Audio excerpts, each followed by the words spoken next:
Alors les exercices d'avant, bah, c'était facile, il y avait des nombres, on pouvait, observer, avec leur forme trigo, comment les mettre en carré et du coup, trouver les racines carrées, c'était rapide. Il y avait des racines carrées évidentes. Mais ici, avec ce nombre sous forme algébrique, on voit pas bien comment faire.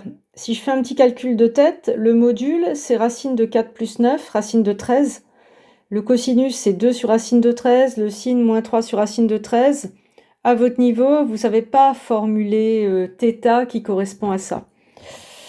Donc, on va chercher une autre méthode et on revient à la définition. Les racines carrées, ce sont les solutions de cette équation.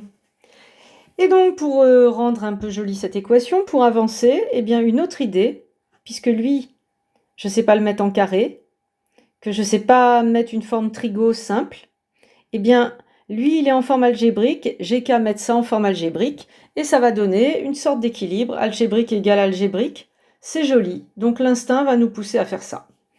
C'est une équation usuelle, on va rajouter une petite astuce à connaître et qui est dans votre cours, c'est l'équation des modules. Donc je vais illustrer avec cet exercice 19.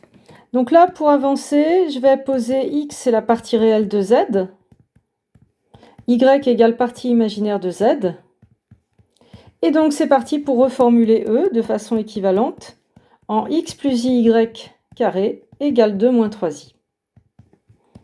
Et là, si je développe x plus y carré, eh bien je vais avoir x2 plus 2ixy moins y carré égale ça.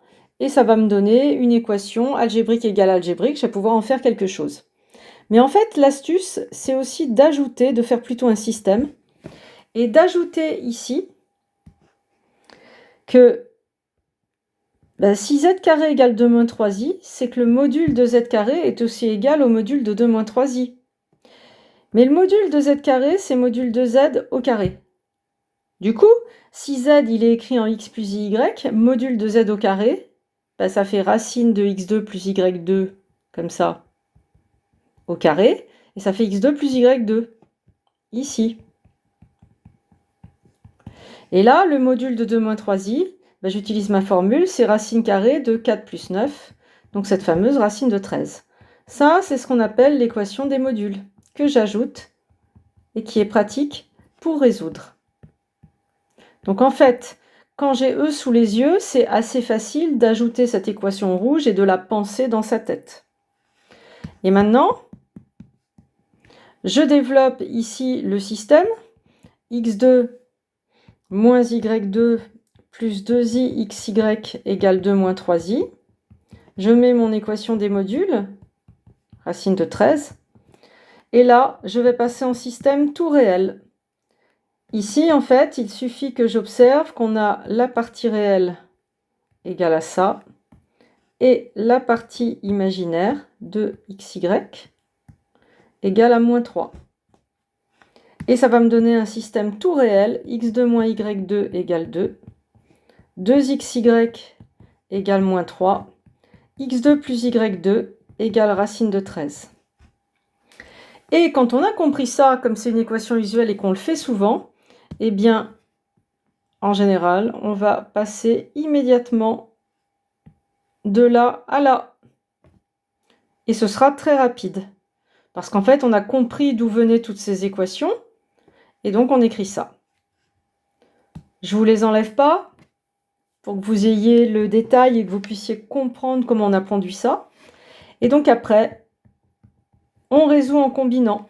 Les équations L1 et L3, et c'est pour ça que L3 est utile, eh bien elles se ressemblent et elles peuvent se combiner pour donner facilement du x au carré. Avec L3 plus L1, on va trouver 2x au carré égale racine de 3 plus 2. Et donc, x au carré, c'est 1/2 de cette chose. Et donc, x, c'est plus ou moins le radical de ça. Racine de 3 plus 2 sur 2. Avec L3 moins L1, de la même manière, vous trouvez 2y carré. Ça va être égal à radical de 3 moins 2. L3 moins L1, oui. Radical de 3 moins 2. Et là, je réalise que je me suis trompée parce qu'en fait, vous voyez, là, j'ai un nombre négatif, c'est pas possible. Donc ça, c'est le signe que je me suis déchirée dans mes calculs. Et en fait, à un moment donné, j'ai écrit 3 au lieu de 13. Donc là, tac, radicale de 13, là, radicale de 13, et là, radicale de 13. Et là, maintenant, c'est cohérent. Radical de 13 moins 2, c'est un réel positif. Vous voyez, c'est mieux. Donc, vous voyez, là, ce que je viens de faire en direct, et je décide de ne pas l'annuler, c'est justement pour vous montrer comment on contrôle ses propres bêtises. Donc là, y carré, c'est 1 demi de radical de 13 moins 2. Et donc y, c'est plus ou moins le radical de 13 moins 2 sur 2. Ça ferait 4 possibilités pour x plus y si je gardais ça. Vous voyez, j'aurais 2 choix pour x, et pour chaque x, j'aurais 2 choix de y. Donc ça ferait 4 possibilités pour x plus y si je gardais toutes les valeurs. C'est là où l'équation L2, elle va intervenir. Dans l'équation L2, j'observe que le produit xy, il est négatif. Ça veut dire que les x et y du z solution, ils doivent être de signes opposés.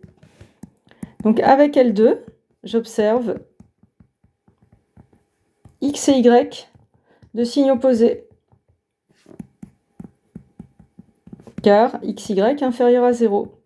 Et donc vos solutions. Donc les solutions, les voilà. La beauté est subjective, mais là quand même, je pense qu'on peut dire qu'elles sont pas jolies, hein.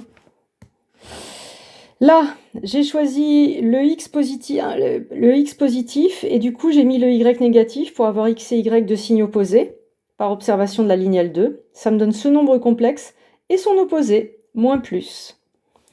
Voilà pour cette méthode à connaître. À bientôt.